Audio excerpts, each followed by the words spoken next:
পুরানো জামানার কথা। একটা ছোট্ট গ্রামে এক বুড়ো লোক থাকত, যার নাম ছিল আব্দুল্লাহ। আব্দুল্লাহর 4 ছেলে ছিল। আব্দুল্লাহ খুবই আক্কেলওয়ান্দ, বোঝাপড়া লোক ছিল। কিন্তু আফসোস যে তার 4 ছেলের মধ্যে তার আক্কেলের একটুও ছিল না। এই 4 ভাইয়ের বোকামির দাস্তান দূর দূরান্ত পর্যন্ত মাশুর ছিল। আব্দুল্লাহ তার ছেলেদের খুব ভালোবাসত আর সব সময় তাদের জন্য দোয়া করত যে কাশ আমার ছেলেরা আক্কেল পাক, কাশ তারা নিজেদের জীবনে সামলে নিক, নিজেদের দুর্বলতা ছেড়ে দিক আর একদিন বোঝাপড়া মানুষ হয়ে উঠুক। আব্দুল্লাহ চাইত তার ছেলেরা নিজেদের ভুলগুলো চিনে নিক আর একটা ভালো পথ অবলম্বন করুক। ভাইদের মধ্যে সালিম ছিল সবচেয়ে বড় ভাই, যে শহরের মাশুর বাগানের মালি ছিল। লোকে তার হাতে ফলানো ফলের তারিফ করত, কিন্তু তার অদ্ভুত অভ্যেস ছিল যে সে তার ফসল দিনে কয়েকবার গুনত আর কখনো নিজের পরিশ্রমের ফল নিজে খেত না। সালিমের হালত ছিল এমন যে রাত দিন শুধু এই ভেবে থাকত যে তার বাগানে কত ফল আছে, কত গাছ আছে। গুনতে গুনতে ক্লান্ত হয়ে যেত, কিন্তু চেন পেত না। একদিন সে ঠিক করে ফেলল যে সে বাগানের প্রতিটি পাতাও গুনে ফেলবে, যাতে কিছুই তার চোখ এড়িয়ে না যায়। দ্বিতীয় ভাই কাসিম ছিল, যে শহরের মাশুর ব্যবসায়ী বলে গণ্য হতো। তার কাছে সোনা রূপার খাজানা ছিল, কিন্তু পরত পুরানো ছেঁড়া কাপড় আর খেত শুকনো রুটি। তার মনে হতো খরচ করলে মাল কমে যায়, তাই সে যে কোনো অবস্থায় তার টাকা বাঁচিয়ে রাখত। কাসিম প্রতি রাতে তার খাজানার পাহারা দিত, না কাউকে দিত আর না নিজে ব্যবহার করত। কেউ ঋণ চাইত তাহলে এমন মুখ বানাতো যেন জান চাওয়া হচ্ছে। লোকে তাকে কাঞ্জুস বাদশা বলতো, আর সে এ নামেও গর্বও করত। তৃতীয় ভাই রফিক ছিল এতটা অলস যে লোকে তাকে অলসতার পুতুল বলতো। বড় বাড়ি থাকা সত্ত্বেও সে মেরামত করার বদলে বৃষ্টির সময় শুধু বিছানা সেখানে নিয়ে যেত যেখানে পানি ঝরত না। রফিকের অলসতা এমন ছিল যে পানি খাওয়ার জন্যে ওঠা পছন্দ করত না। সবচেয়ে ছোট ভাই তারিক ছিল, যে প্রতিটি কথার উল্টো মানে বের করত। কেউ ভালোবেসে কথা বললে বুঝতো মজাক করা হচ্ছে, কেউ উপদেশ দিলে বুঝতো তাকে অপমান করা হচ্ছে। এই অভ্যেসের কারণে তার বন্ধুরাও শত্রু হয়ে গিয়েছিল। তারিকের সমস্যা ছিল এই যে সে কারো কথা ঠিকঠাক বোঝার চেষ্টাই করত না। গ্রামের বুজুর্গরা যদি তাকে বোঝাতো যে নিজের আচরণে পরিবর্তন আনো, তাহলে সে ভাবত যে বুজুর্গরা তার থেকে জলেল আর তার উন্নতি সহ্য করতে পারছে না। 4 ভাই নিজেদের বাবার মৃত্যুর পর আলাদা আলাদা নিজেদের দুনিয়ায় মশগুল থাকত আর নিজেদের বোকামিতে ডুবে থাকত। কিন্তু একদিন তাদের কপাল তাদের এক বড় পরীক্ষায় নিয়ে গেল, যখন গ্রামে এক মাশুর ব্যবসায়ী এলো, যে দাবি করল যে তার কাছে এমন জিনিস আছে যা মানুষকে দুনিয়ার সবচেয়ে আক্কেলমান্দ বানাতে পারে। এটা শুনে 4 ভাই তার কাছে ছুটে গেল। গ্রামের মাঝে একটা বড় খেমা খাটানো ছিল, যেখানে সেই ব্যবসায়ী তার জিনিস বিক্রি করছিল। 4 ভাই আলাদা আলাদা রাস্তা দিয়ে এসেছিল, কিন্তু তাদের গন্তব্য ছিল একই। ব্যবসায়ী তাদের দেখে মুচকি হাসল, কারণ তার চোখ মানুষের দুর্বলতা চিনতে পারদর্শী ছিল। সে উঁচু আওয়াজে বলল, আসুন জনাব, আমার কাছে সেই জাদুকরি সিন্দুক আছে যা আপনার জীবন বদলে দিতে পারে। এটা আপনাকে এমন জিনিস দেখাবে যে আপনি দুনিয়ার সবচেয়ে আক্কেলমান্দ মানুষ হয়ে যাবেন, কিন্তু এর দাম 1 সোনা মুদ্রা।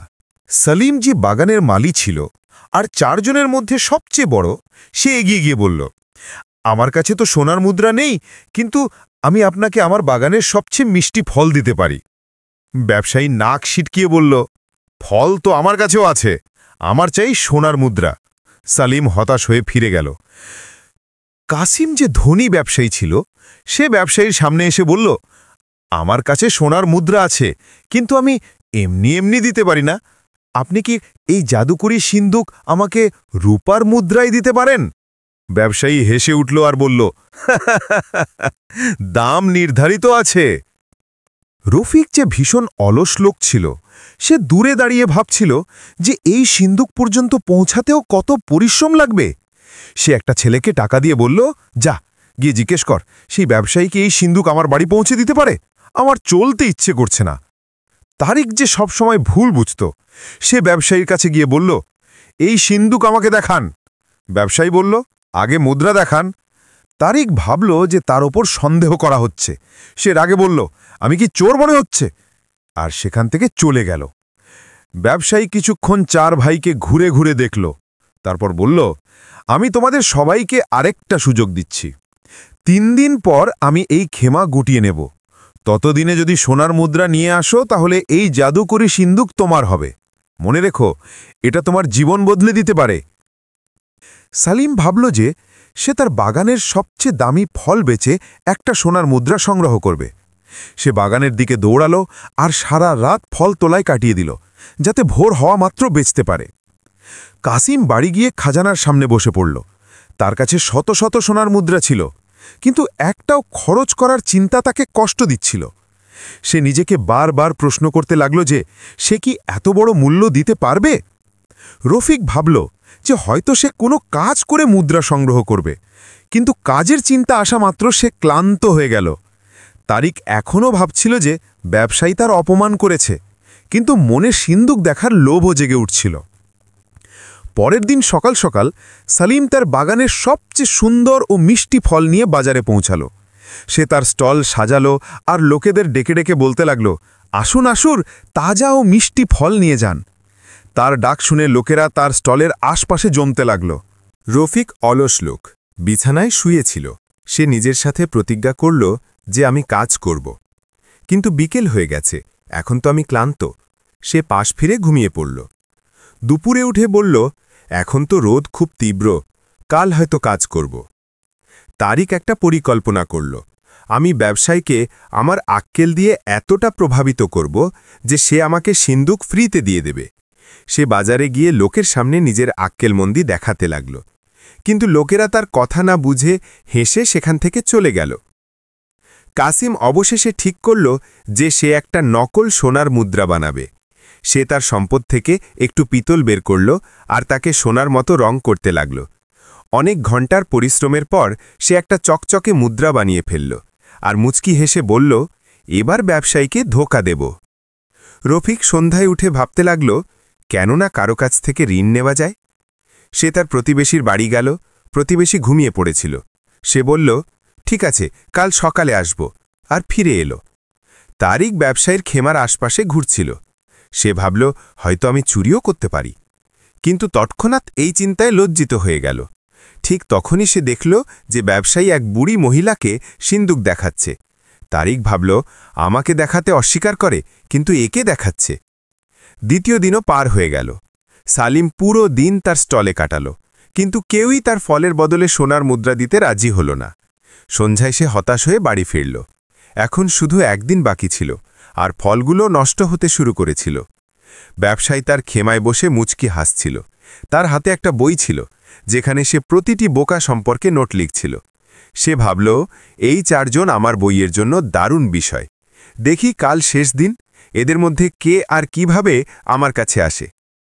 তৃতীয় দিন সকাল হল তো সালিম দেখল যে কাল বাকি থাকা ফলগুলো নষ্ট হয়ে গেছে। সে তাড়াতাড়ি নতুন ফল তুলল আর বাজারের দিকে দৌড়াল। তার বুক জোরে ধড়ফড় করছিল। আজ শেষ সুযোগ, যেভাবেই হোক আমাকে একটা সোনার মুদ্রা সংগ্রহ করতেই হবে। কাসিম তার নকল মুদ্রাটা বারবার দেখছিল। সেটা চকচকে তো ছিলই, কিন্তু কি সে ব্যবসায়ীকে ধোঁকা দিতে পারবে? তার আঙুল কাঁপছিল। সে ভাবল, যদি সে চিনে ফেলে তাহলে আমার বদনামি হয়ে যাবে। কিন্তু লোভ তার মনে পুরোপুরি কবজা করে নিয়েছিল। রফিক অবশেষে বিছানা থেকে উঠল আর বলল, আমি কাজ করব। সে তার বাড়ির সামনে রাস্তায় একটা বোর্ড ঝুলিয়ে দিল, এখানে আরাম করুন, মাত্র 1 সোনার মুদ্রায়। কিন্তু কেউই এতটা পাগল ছিল না যে রাস্তায় বসার জন্য মুদ্রা দেবে। তারিক সারা রাত ভেবেছে কিভাবে ব্যবসায়ীকে নিজের প্রয়োজন বোঝানো যায়। সকালে সে তার খেমার বাইরে একটা কাগজ ছেটে দিল, যেখানে লেখা ছিল, এখানে এক ধোঁকাবাজ ব্যবসায়ী আছে যে লোকেদের লুটছে। সে ভাবল যে ব্যবসায়ী তাকে মানিয়ে নেবে আর ফ্রিতে সিন্দুক দিয়ে দেবে। সালিম বাজারে পৌঁছে একটা নতুন চাল চালল। সে প্রতিটি ফলে একটা ছোট গল্প লিখে দিল আর দাবি করল যে এগুলো জাদুকরি ফল, যা মানুষের স্বপ্ন পূরণ করে দেয়।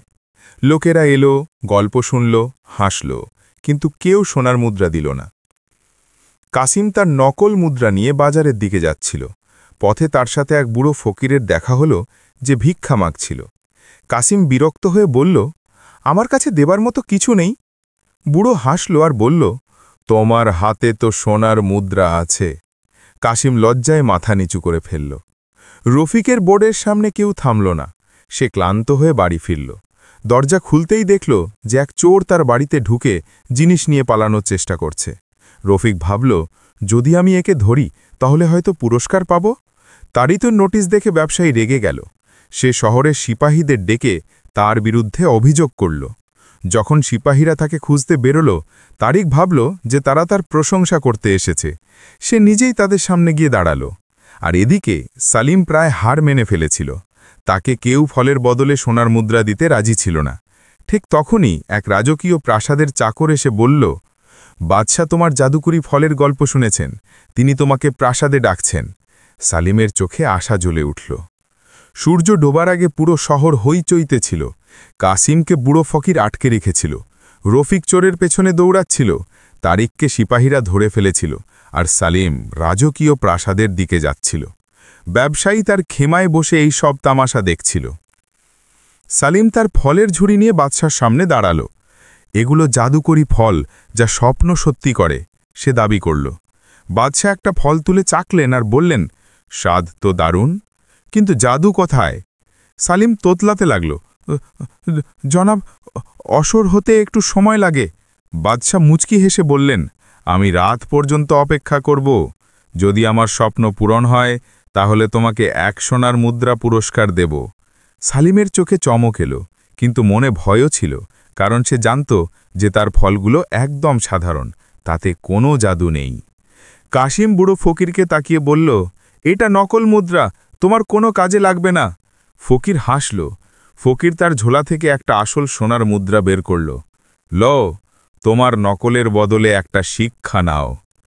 রফিক চোরের পেছনে দৌড়াচ্ছিল। তার জীবনে এই প্রথমবার সে এত জোরে দৌড়াচ্ছিল। চোর ব্যবসায়ীর খিমার দিকে ছুটল। রফিক তার জামা ধরে ফেলল। ধরেছি আমি, সে চিচিয়ে উঠল। কিন্তু পরক্ষণেই চোর তাকে এমন ধাক্কা দিল যে সে ধড়াম করে পড়ে গেল। তারিককে সিপাহীরা একটা ছোট কারাগারে বন্দী করে দিল। আমি কি ভুল করেছি? সে জিজ্ঞেস করল। তুমি ব্যবসায়ীর বিরুদ্ধে মিথ্যা খবর ছড়িয়েছ, সিপাহী বলল। তারিক ভাবল, আমি ভেবেছিলাম তারা আমার সম্মান করতে এসেছে, আর তারা আমাকে ধরতে এসেছে। ব্যবসায়ী তার সিন্দুক নিয়ে খেমা থেকে বেরোল। সূর্য ডুবে গিয়েছিল, আর শহরে বাতি জ্বলে উঠেছিল। আজকের দিনটা খুব মজার ছিল। সে তার বইয়ে লিখতে লাগল, এখনও কেউ সোনার মুদ্রা আনেনি, কিন্তু এদের সবার গল্প আমার বইকে আলোকিত করবে। সলিম প্রাসাদের রাতের অপেক্ষায় বসেছিল। রাত গভীর হচ্ছিল, আর তার হাতের তালু ঘামে ভিজে যাচ্ছিল। যদি বাদশাহ বুঝে ফেলেন যে সে মিথ্যা বলেছে, তাহলে কি তাকে শাস্তি দেওয়া হবে? সে ভাবছিল, কাশ আমি এই দাবি না করতাম। কাসিম আসল সোনার মুদ্রা নিয়ে ব্যবসায়ীর খেমার দিকে ছুটল। মুদ্রা দেওয়ার চিন্তাই তার হৃদয় বিঁধছিল, কিন্তু ফকিরের কথাগুলো বারবার তার কানে গুঞ্জন করছিল। মিথ্যে দিয়ে সত্য কেনা যায় না। প্রথমবার সে নিজের মধ্যে কোনো পরিবর্তন অনুভব করল। রফিক মাটিতে পড়ে কাতরাচ্ছিল। লোকেরা তার চারপাশে জমে গেল। কি হয়েছে বাবা? এক বুড়ি জিজ্ঞেস করল। রফিক বলল, আমি চোরের পেছনে দৌড়াচ্ছিলাম। বুড়ি হেসে ফেলল, তুমি দৌড়চ্ছ, এটাই তো অলৌকিক ঘটনা। ভিড় হাসতে লাগল। রাতের শেষ প্রহরে 4 বোকার কপাল আবার মুখোমুখি হওয়ার ছিল। ব্যবসায়ী শহরের চৌরাস্তায় তার সিন্দুক নিয়ে দাঁড়াল। সে ঘোষণা করল, শেষ সুযোগ, যার কাছে সোনার মুদ্রা আছে সে এগিয়ে আসুক। আর এটা শোনামাত্র কাসিম দ্রুত চৌরাস্তার দিকে ছুটল। ব্যবসায়ীর ঘোষণার সাথে সাথে কাসিম সোনার মুদ্রা নিয়ে চৌরাস্তায় পৌঁছল। তার পেছনে পেছনে সলিমও দেখা গেল, যাকে বাদশাহ পুরস্কারে সোনার মুদ্রা দিয়েছিলেন। বাদশাকে তার ফল পছন্দ হয়েছিল। স্বপ্ন সত্যি হয়েছে কিনা সেটা আলাদা কথা। ঠিক সেই মুহূর্তে সিপাহীরা তারিককে নিয়ে এলো। কাজী তাকে একটা সুযোগ দিয়েছিলেন যে সে ব্যবসায়ীর কাছে ক্ষমা চাইবে। রফিকও খোঁড়াতে খোঁড়াতে সেখানে পৌঁছল, বুড়ির সাহায্য নিয়ে। পড়ে গিয়ে তার পা মুচকে গেছিল, কিন্তু লোকেরা তার সাহায্য করেছিল। আমার কাছে মুদ্রা আছে, কাসিম দেখিয়ে বলল। ব্যবসায়ী মুদ্রাটা নিয়ে দাঁতে কামড়ে দেখল। আসল, সে বলল। পরক্ষণেই সালিমও তার সোনার মুদ্রা দেখিয়ে বলল, আমার কাছেও আছে, বাদশাহ দিয়েছেন। দুটো মুদ্রা পেয়ে ব্যবসায়ী মুচকি হাসল। এখন আমি সিন্দুক কাকে দেব? তারিক এগিয়ে এলো। আমি ক্ষমা চাই, আমি আপনার সম্পর্কে ভুল কথা ছড়িয়েছি। রফিক বলল, আমি আজ প্রথমবার এত পরিশ্রম করেছি, আমাকেও দেখতে দেন এর মধ্যে কি আছে। ব্যবসায়ী 4 জনের দিকে তাকালো, তারপর সিন্দুকটা মাটিতে রেখে দিল। আজ তোমরা 4 জনেই নিজেদের বোকামি থেকে বেরিয়ে আসার চেষ্টা করেছ। কাসিম দান করার সাহস দেখিয়েছে, সালিম পরিশ্রমের ফল বেঁচেছে, তারিক ভুল স্বীকার করেছে, আর রফিক নড়াচড়া করেছে। 4 জন অবাক হয়ে তাকে দেখতে লাগল। কিন্তু এই সিন্দুকে কি আছে? সালিম জিজ্ঞেস করল। ব্যবসায়ী সিন্দুক খুলল। ভিতরে একটা আয়না ছিল। এই সেই জিনিস যা মানুষকে আক্কেলমন্দ বানায়। সবাই আয়নায় তাকালো, তাদের নিজেদেরই চেহারা। আমি বুঝলাম না, রফিক বলল। ব্যবসায়ী বলল, এই আয়নায় নিজেকে দেখো, নিজের দুর্বলতা, নিজের শক্তি। যে মানুষ নিজেকে চিনে নেয় সেই দুনিয়ার সবচেয়ে আক্কেলমন্দ হয়। তোমরা সবাই নিজেদের বোকামিতে বন্দী ছিলে, এখন হয়তো মুক্ত হয়ে গেছ। আমি ফল গুনতাম, কিন্তু কখনো স্বাদ নিইনি। শালিম আহ করে উঠল। আমি খজানা জমা করেছি, কিন্তু কখনো ব্যবহার করিনি। কাশিম বলল, আমি অলসতায় জীবন নষ্ট করেছি। রফিক বলল, আমি সব সময় লোকের কথার ভুল মানে বুঝতাম। তারিক মাথা নিচু করে বলল। ব্যবসায়ী তার বই বের করল। আমি গল্পকার, মানুষের গল্প সংগ্রহ করি। আজ তোমরা 4 জন আমার বইকে একটা চমৎকার গল্প দিয়েছ। এই মুদ্রাগুলো ফিরিয়ে নাও। তোমরা আক্কেলের খজানা পেয়ে গেছ। 4 জন একে অপরের দিকে তাকালো আর হেসে ফেলল। এখন তারা বুঝে গিয়েছিল যে আসল সম্পদ আক্কেল ও বোঝাপড়া, টাকা আর সোনা নয়। সেই দিন থেকে শালিম নিজের ফল নিজে খেতে লাগল, কাশিম খরচ করতে লাগল, রফিক পরিশ্রম করতে লাগল, আর তারিক মনোযোগ দিয়ে শুনতে লাগল। এই গল্প আমাদের শেখায় যে আসল আক্কেলমন্দি কোনো জাদু, সিন্দুক বা অন্য কিছু থেকে পাওয়া যায় না। আক্কেলমন্দি তখনই আসে যখন মানুষ নিজের ভুলগুলো চেনে আর সেগুলো বদলানোর চেষ্টা করে। 4 ভাইয়ের আলাদা আলাদা খারাপ অভ্যেস ছিল। কেউ অতিরিক্ত গুনত আর ফায়দা তুলত না, কেউ কৃপণ ছিল, কেউ খুব অলস ছিল, আর কেউ সব কথা ভুল বুঝত। যখন ব্যবসায়ী তাদের আয়না দেখালো, তখন তারা বুঝল যে সমস্যা দুনিয়ায় নয়, নিজেদের ভিতরে। যে মানুষ নিজেকে দেখে নিজের খুঁতগুলো ঠিক করে, সেই আসলে আক্কেলমন্দ হয়। এই গল্পের সবচেয়ে বড় শিক্ষা এই যে আমরা যদি নিজেদের জীবন বদলাতে চাই, তাহলে আগে নিজেদের অভ্যেস বদলাতে হবে।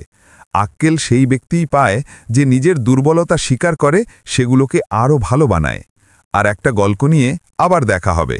ততক্ষণ পর্যন্ত আল্লাহ হাফেজ।